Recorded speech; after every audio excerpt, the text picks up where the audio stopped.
técnicas da comunicação num culto, e você vai ser pastor durante 4 anos, vai ser bem remunerado.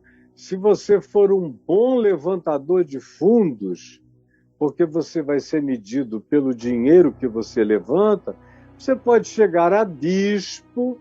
E se você for um bispo que levanta muito dinheiro e mobiliza as pessoas para contribuírem, você vai se tornar uma espécie de arcebispo de uma diocese cristã, evangélica, pentecostal, neopentecostal, e você vai subindo até que você chega perto do líder maior, começa a ter espaço para falar na televisão, ou no canal da igreja, ou no programa da igreja. É para isso que você é cristão.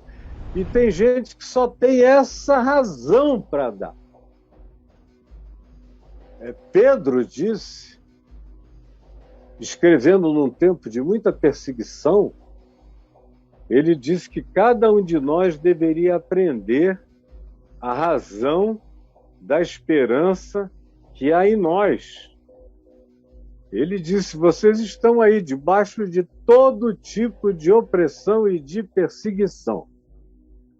Vocês estão sendo expropriados, espoliados, perseguidos, martirizados, aprisionados, empobrecidos. Então, glorifiquem a Deus com esse nome e estejam sempre preparados a dar a razão da esperança que há em vós, a razão da fé, a razão de vocês serem quem são e como são, e a servirem, de servirem a Jesus do modo como vocês servem, com os compromissos inafastáveis, pagando os preços que vocês pagam. Vocês têm que saber a razão. Só que quase ninguém sabe a razão, a não ser essa razão de lógicas religiosas que tem a ver exclusivamente com um amparozinho comunitário, que é melhor estar ali do que no crack, nas drogas, na esquina, ou na prostituição, nisso e naquilo. Então, ali foi a minha salvação, eu vou ficar aqui.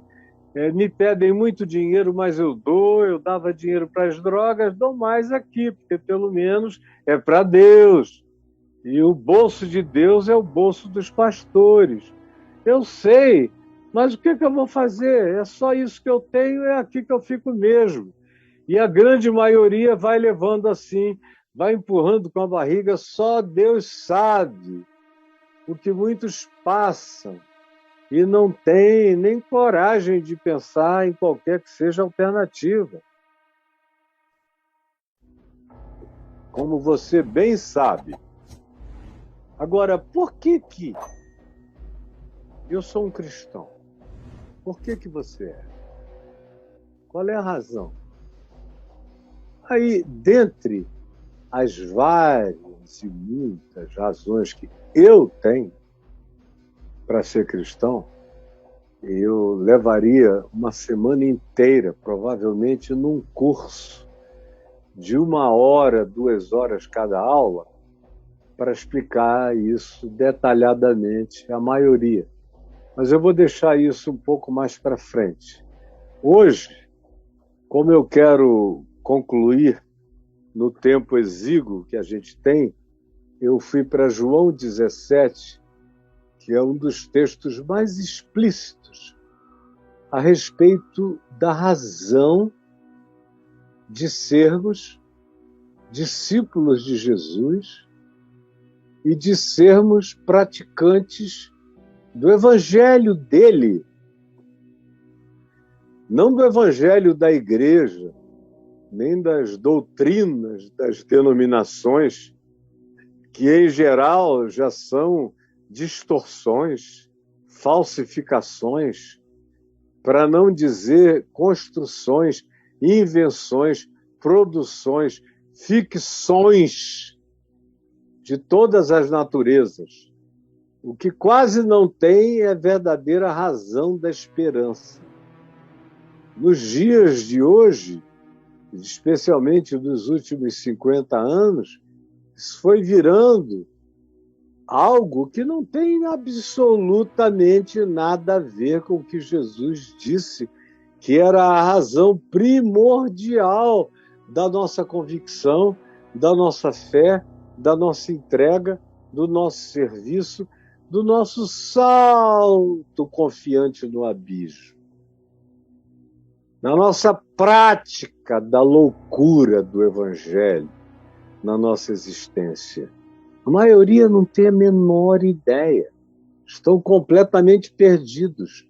Lhes sobrou ou sobraram essas explicações fajutas com as quais eu introduzi, que são desculpas para quem só tem coisa muito pior.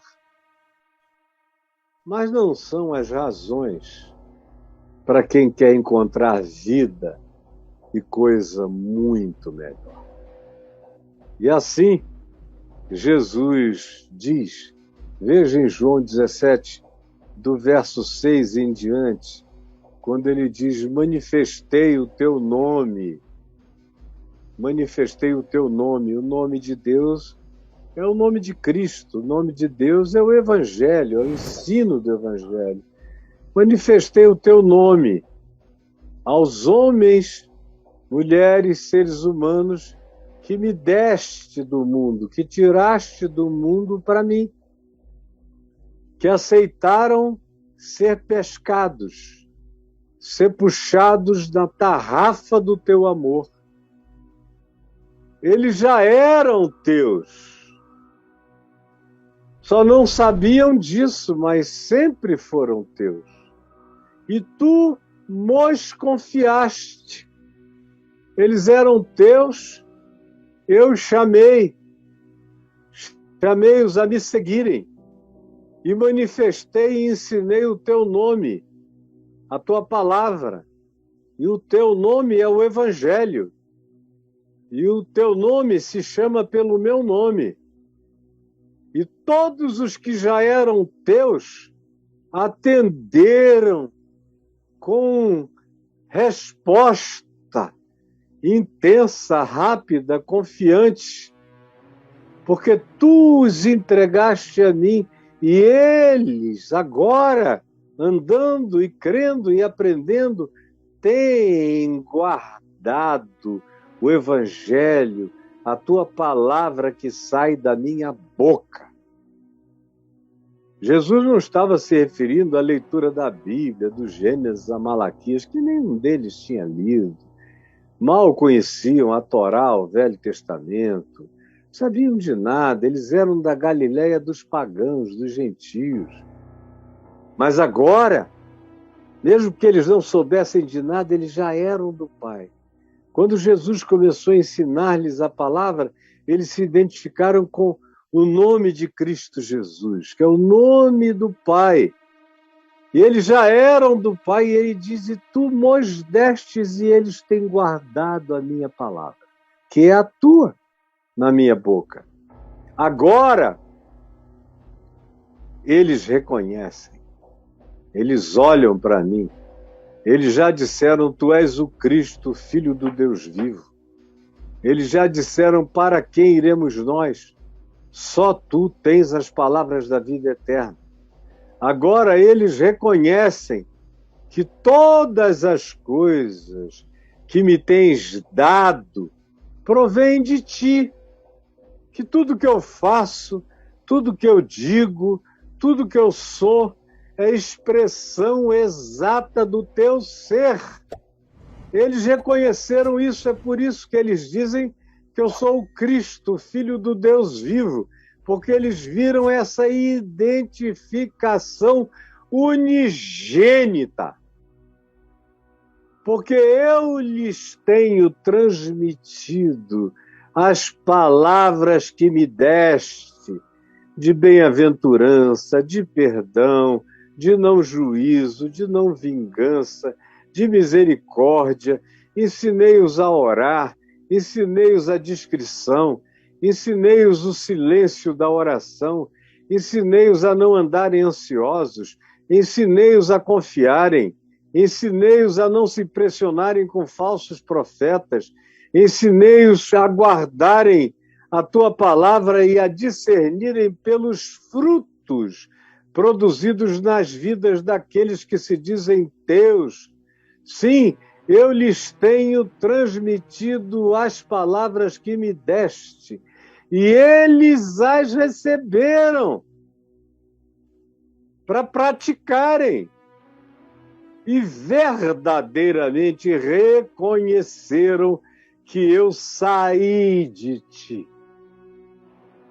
Como João veio a dizer na primeira epístola dele, no capítulo 1, do verso 1 ao verso 4, quando ele diz, nós vimos, nós apalpamos, nós pegamos, nós contemplamos o verbo da vida, a cara de Deus manifesta em Cristo. E estamos agora compartilhando isso com vocês para que vocês igualmente a ênfase, tenham a mesma intimidade, a mesma comunhão que nós tivemos com ele na primeira geração. Cada nova geração seja uma primeira geração outra vez, na mesma experiência de conhecimento experiencial de Deus, conforme os da primeira geração tiveram. Eles agora reconhecem que todas as coisas que me tens dado provêm de ti, em mim, porque eu lhes tenho transmitido as palavras, o evangelho que me deste, e eles receberam e verdadeiramente conheceram. É conhecimento não teórico, é conhecimento experiencial. Conheceram, não uma teoria acadêmica, experimentaram, viram, apalparam, sentiram, discerniram que saí de ti. E creram que tu me enviaste, que eu não estou aqui de moto próprio. Não vim para aparecer. Não foi escolha minha, fui enviado. É por eles que eu rogo. É por eles que eu rogo. Preste atenção nisso.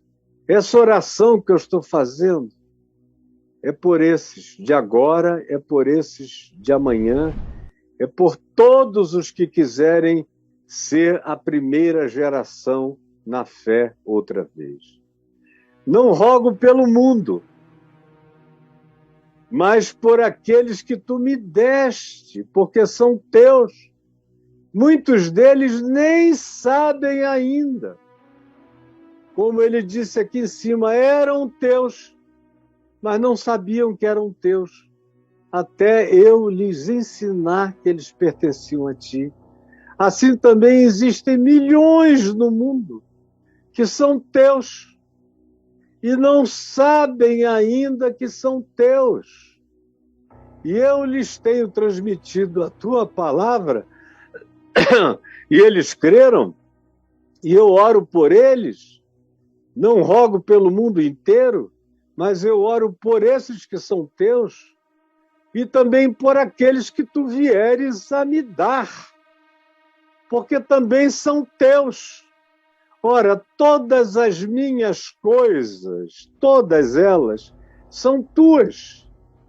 E todas as tuas coisas, tudo que tu criaste em qualquer dimensão, plano, perspectiva, em qualquer que seja a realidade conhecida, desconhecida, verificável, ou para além da verificação, da verificabilidade, todas as coisas que são em ti são minhas. Assim como todas as coisas que são minhas são as tuas. E eles que eram teus, tu mos destes, e neles eu sou glorificado. Neles, desses discípulos. Ele está falando de gente. Aliás, ele não usa a palavra igreja como a gente usa nenhuma vez. Ele está falando de gente, de discípulos, de pessoas que compreenderam, que entenderam, que conheceram, que discerniram, que amaram, que se entregaram, que reconheceram Deus nele e reconheceram ele em Deus. E ele diz, é por esses que eu oro. Não estou orando por quem diz que crê em mim, mas vive diferente de tudo, mas sim por aqueles que tu me deste e que dão o fruto de que são teus, pela vida que vivem. Ora, todas as minhas coisas são tuas, as tuas coisas são minhas. E esses que tu me destes e que são meus, e que não lutam contra a tua palavra que eu lhes transmiti, nesses, e somente nesses, e exclusivamente nesses, eu sou glorificado. Eu já não estou no mundo, embora ele estivesse ali no mundo, mas ele disse, dentro de mim eu já me desconectei desse processo aqui. Mas eles vão continuar no mundo. Eu estou na iminência de deixar tudo isso. Mas eles vão continuar e vão continuar sem mim, ao passo que eu vou para junto de ti. Pai Santo, guarda-os, guarda-os, guarda-os em teu nome que tu me deste, para que eles sejam um, assim como nós. Vocês vejam que a ênfase toda é conhecer Deus, é discernir Deus, é encarnar Deus em Cristo, é se saber intimamente do Pai no Filho, e de estando no Filho, saberem-se mergulhados no Pai e mergulhados no amor do Pai, no amor do Filho, que são uma coisa só, porque Jesus já dissera aqui antes, eu e o Pai somos um, quem me vê a mim vê o Pai, como dizes tu, mostra-nos o Pai, não crês que eu estou no Pai, que o Pai está em mim? As palavras que vos tenho dito não as digo por mim mesmo, mas o Pai que permanece em mim faz as suas obras. Esses são os cristãos, esses são os discípulos. Isso não tem nada a ver com essa coisa aí, com as agremiações religiosas. Tem a ver com uma relação existencial, experiencial, de gente que come Deus, vive Deus, lambe Deus, se alimenta de Deus, pensa a partir da mente de Cristo e dos referenciais que moldam a inteligência, o pensamento de todo aquele que crê no Evangelho e o pratica com alegria. Aí Jesus diz, eu já não estou aqui. Eu estou na Twilight Zone, mas eles continuarão no mundo por muito tempo. Eles vão sofrer todo tipo de tentação, de provação, de desvio, de corrupção, de escândalo, de falsos profetas, de falsas profecias, de falsos evangelhos, de falsos messias, de falsos apóstolos, de obreiros fraudulentos. Eles vão ser transformados em mercadoria, em commodity, em fonte de lucro durante muito tempo. Eles vão ficar aqui no mundo. Eu estarei contigo, mas eles estarão aqui. Por isso eu te imploro, Pai Santo, guarda-os. Guarda-os. Guarda-os no Evangelho. Guarda-os no teu nome. Guarda-os na tua palavra. essa palavra, esse nome e este ensino que tu me deste, para que eles sejam um. A finalidade disso tudo, desse discernimento, dessa compreensão, desse pertencimento, desse belonging em Deus, é para que, sendo um contigo, um em mim, eles se reconheçam como irmãos. Não por causa de batismo, de doutrina, de denominação, de agremiações, de nada disso. Se reconheçam como irmãos porque creem na mesma palavra, que não é um livro, é um conteúdo a ser vivido, praticado e obedecido.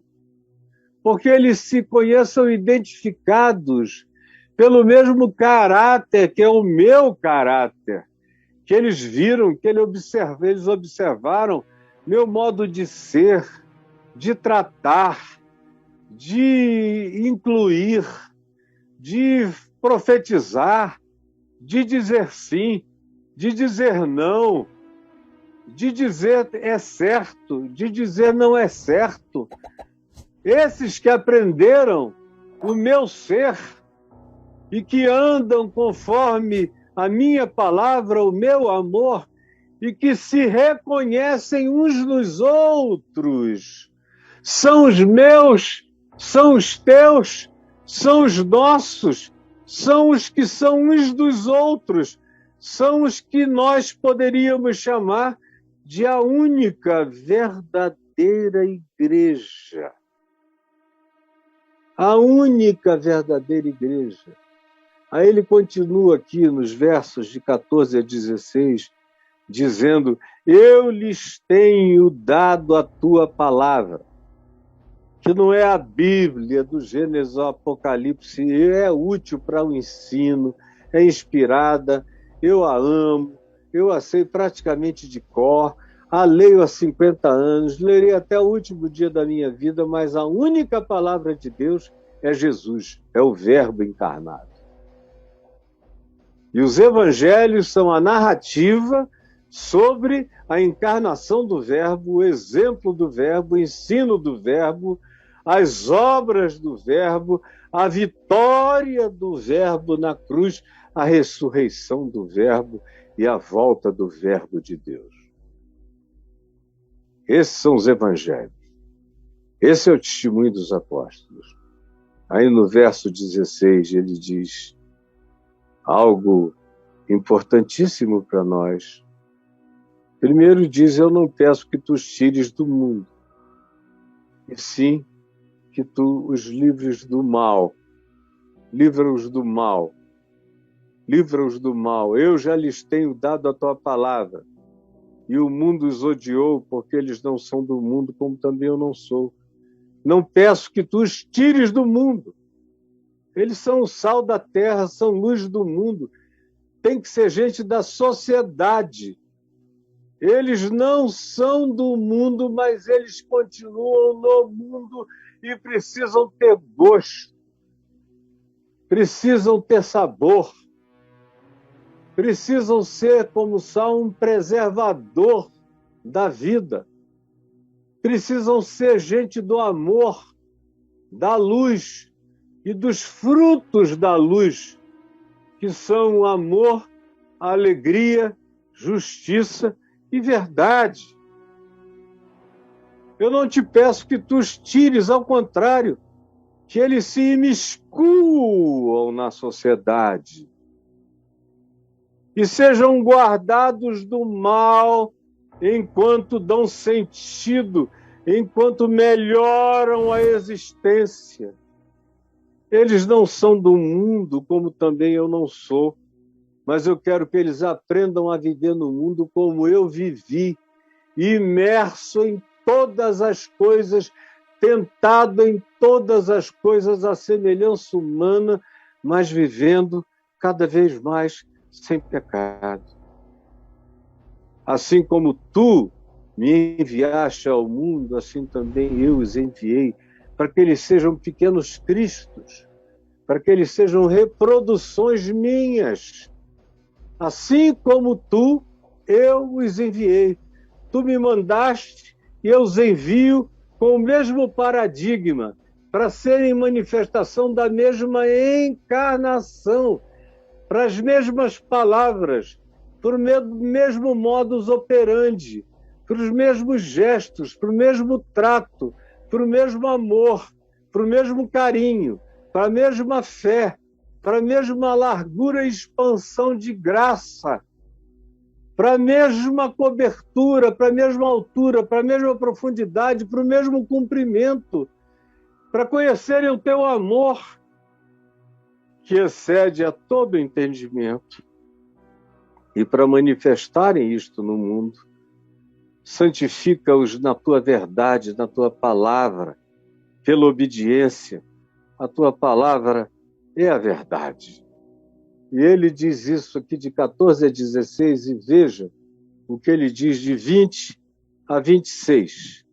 Não rogo somente por estes aqui, Pedro, Tiago, João, e os demais, as mulheres, os discípulos que estão à volta, não só por estes, mas também por aqueles, pelo Caio, pelo Carlinhos Queiroz.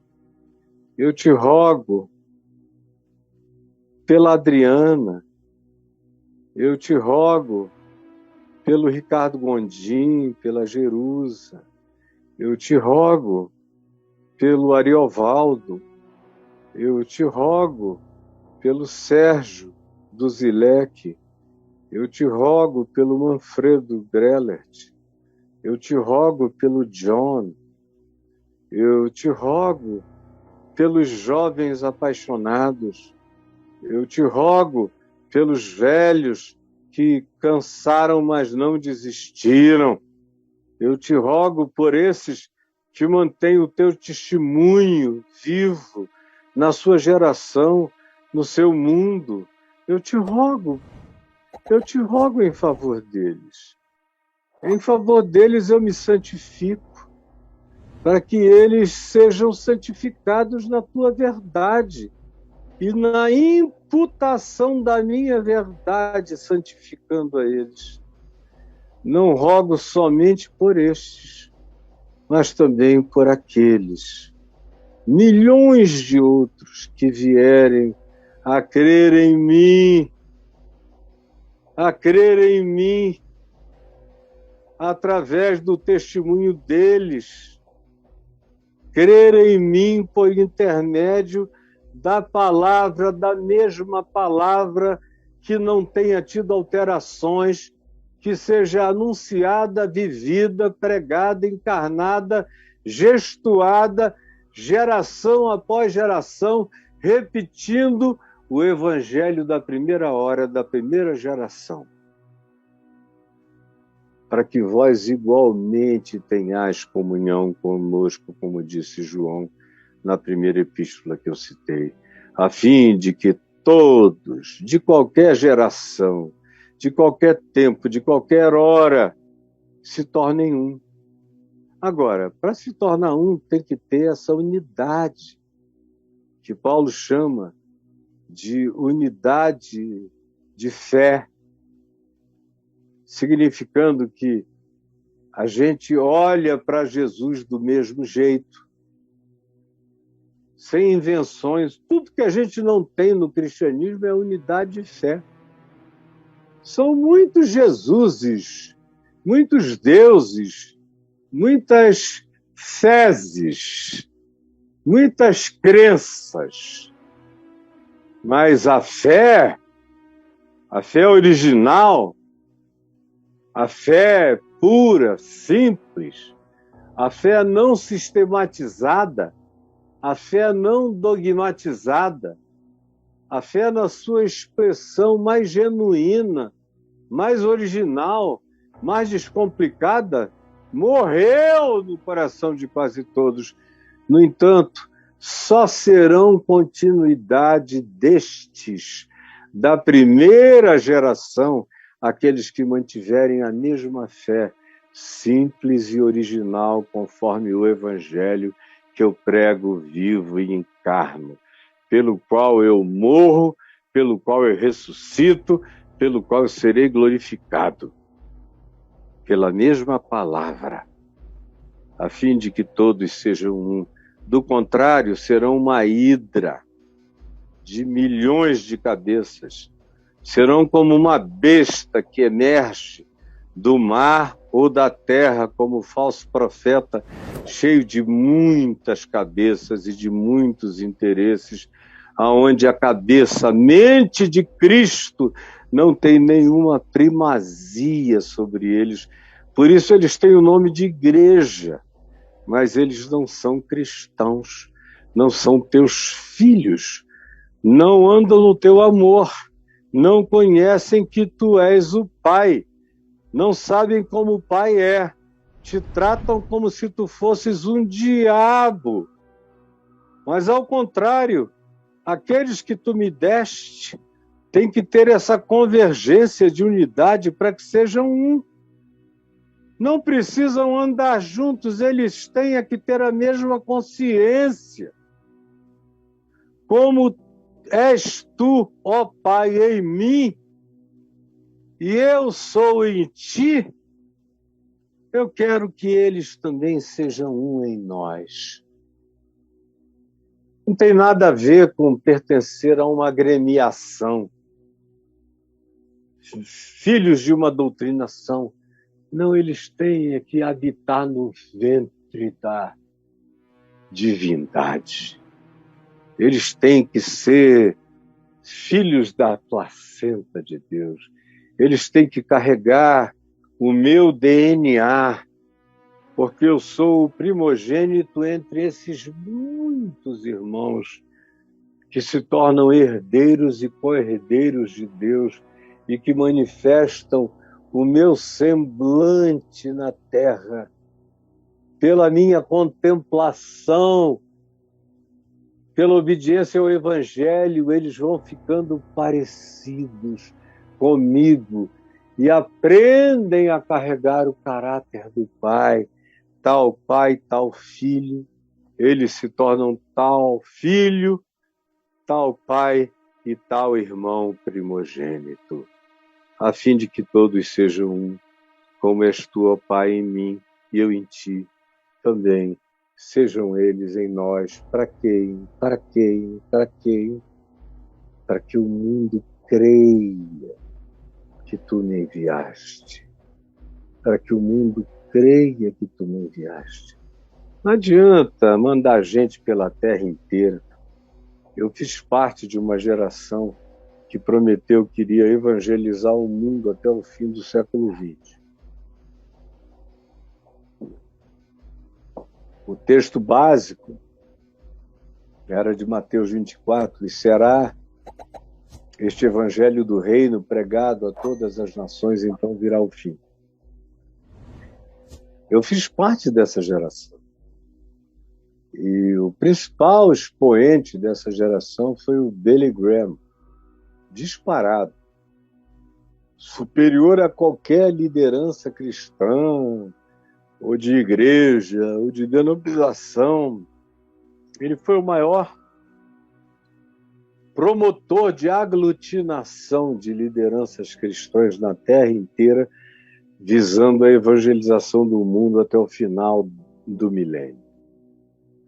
E muitos esforços foram feitos, eventos, encontros, comitês foram criados, contextualização de evangelização.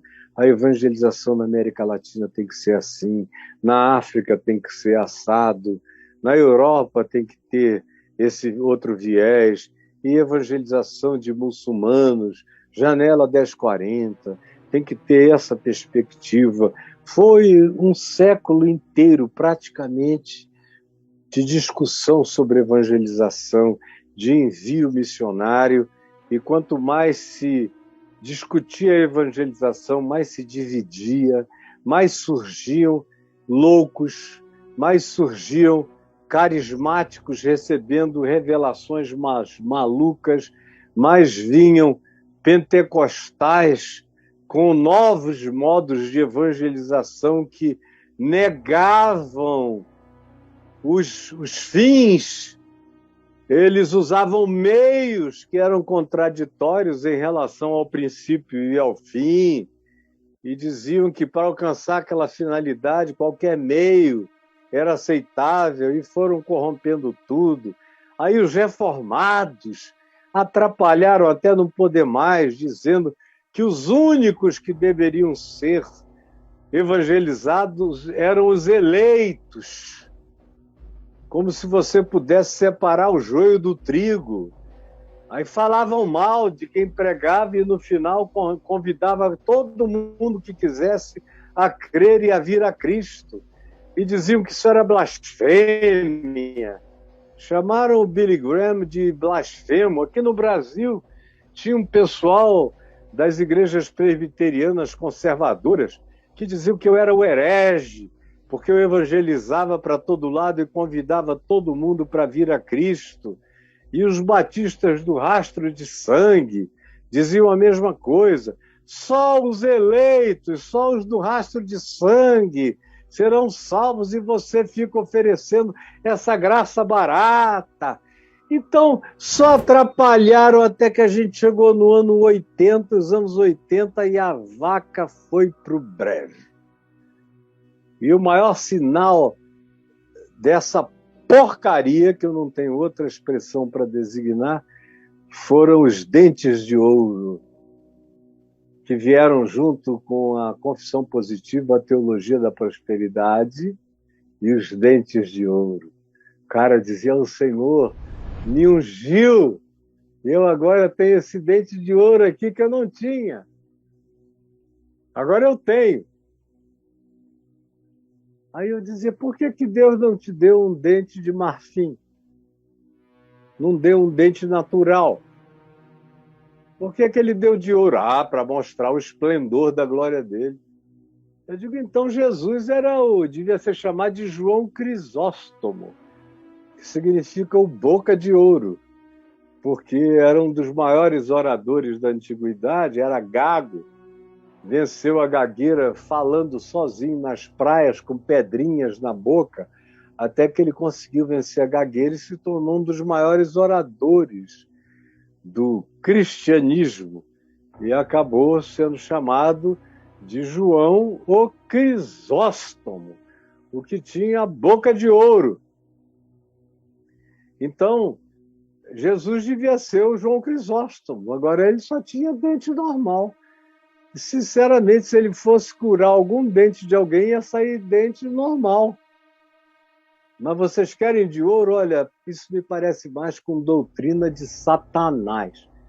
Eu comecei a dizer no fim dos anos 80, início dos anos 90, falei para milhares de pastores: tem espírito maligno nesse avivamento de vocês, não tem nada de Espírito Santo, só tem fogo estranho. Eles ficavam loucos. Mas como o povo todo me amava, eles não falavam nada, porque fariseu não se levanta contra a maioria, nem contra uma população imensa te apoiando. Eles são hipócritas bastante para não fazerem objeção a quem tem a maioria com ele. Mas aí, na década de 80, a divisão se manifestou para todos os lados, aí ódio, guerra, gangsterismo, pastor mandando bater, matar, sequestrar, fazer o cara transferir campo, transferir meios, recursos, um para o outro, abdicar das igrejas que tinham criado e começado. Começou aquela máfia. Quando eu e alguns amigos organizamos a Associação Evangélica Brasileira, era a minha última tentativa, era a minha última cartada humana, dizendo: vamos tentar fazer isso. Se isso não der certo, minha gente, olha, eu estou indo, para mim não vai dar para ficar, porque o Evangelho não está aqui, e isso aqui não tende a melhorar, só tenderá a piorar. Eu não quero fazer parte disso. 10 anos depois, estava claro que eles não queriam a verdade. O que eu pensava antes, que eles não praticavam porque eles eram ignorantes, depois eu vi que não, eles podiam receber toda a informação que assim mesmo eles não queriam, porque eles não amavam a verdade, eles preferiam trocar a verdade pela mentira, com aquela frase que eu comecei a ouvir de um e ouvi de muitos. Caio, tudo que você prega está certo, só não dá certo. E foi assim que eles foram indo embora e que a coisa foi ficando do jeito que ficou e não há como se negar. Mas olha só o que Jesus nos diz aqui nesse final do verso 20 ao verso 26, como ele fala: para que o mundo creia que tu me enviaste. Eu lhes tenho transmitido a glória que me tens dado, para que sejam um como nós o somos. Para que eles sejam como nós, eu e tu. Para que ninguém se sinta competindo um com o outro, nem tentando anular as obras, os feitos um do outro, como a gente vê. Eu conheço uma quantidade enorme de pessoas que, enquanto eu estava no alto, no topo, na crista da onda, eles não abriam a boca sem dizer que tinham aprendido aquilo comigo. Depois de 30 anos, 40, 50 anos, quando eu deixei de ser a referência, eles me repetem o dia inteiro e me escondem. Porque eles não querem ser um com a verdade do Evangelho, eles querem ser um com personas, conforme o interesse, não conforme a essência e o conteúdo. Não querem ser um com o Pai, nem querem ser um com os irmãos. Eles não querem a minha proposta, que é eu neles. Eu neles. Eu neles significa eles vivendo de mim, a minha palavra, e tu em mim, a fim de quê? A fim de que sejam aperfeiçoados na unidade, no amor. Para quê, hein? Para que o mundo conheça que tu me enviaste e os amaste como também amaste a mim, sem amor, sem reverência mútua, sem respeito ao Evangelho, sem obediência a Cristo Jesus, sem temor e tremor, sem fé singela, sem a priorização do amor, honrando-nos uns aos outros e preferindo-nos em honra uns aos outros. A gente pode pregar o dia inteiro, comprar televisões e rádios, não vai acontecer nada, nós só vamos piorar a terra. Olha, nós nunca tivemos tantas rádios, tanta promoção, tanta divulgação, televisões compradas, horários comprados, gente falando de dia e de noite esse nome Jesus, que parece mais um catarro, parece mais uma gosma na boca de um monte de gente, parece mais uma remela, parece mais um catarrão verde escorrendo boca abaixo, parece uma nojeira, parece um vômito, parece a cena de porcas que foram se revolver na lama e de cães que foram beber o próprio vômito. É isso que se apresenta como evangelho diante da terra, diante do mundo.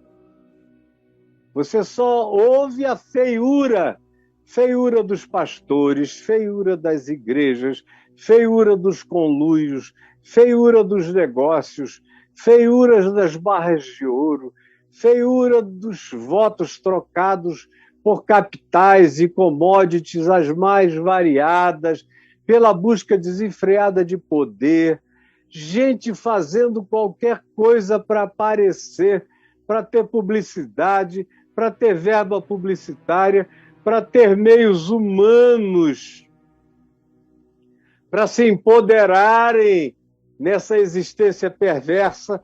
É só o que a gente tem. E tem mais. Eles vêm aqui ao Planalto, e eu conheço todos eles desde menininhos. Com exceção dos idosos, os que têm mais ou menos 60 anos, 65, 70, eu conheço desde que tinham 18, 19, 20. Sei quem eles são, sei que se odeiam, que as suas mulheres se detestam, que não existe nem um pingo de unidade entre eles. Eles vêm juntos para fazerem um lobby e obterem as mesmas vantagens em nome do mesmo grupo, como se separados dali eles fossem amigos, companheiros, amorosos, sinceros e gente do Evangelho, quando de fato não são. São a antítese e a negação. Pai, a minha vontade é que onde eu estou, eles também estejam comigo. Esses que tu me deste, eu quero que vivam comigo, para que vejam a glória com que tu me conferiste. Quanto mais íntimos de mim, mais eles conhecerão a verdade da tua glória. Porque tu me amaste antes da fundação do mundo. Eu quero que eles sejam pessoas que carreguem essa transcendência do teu amor.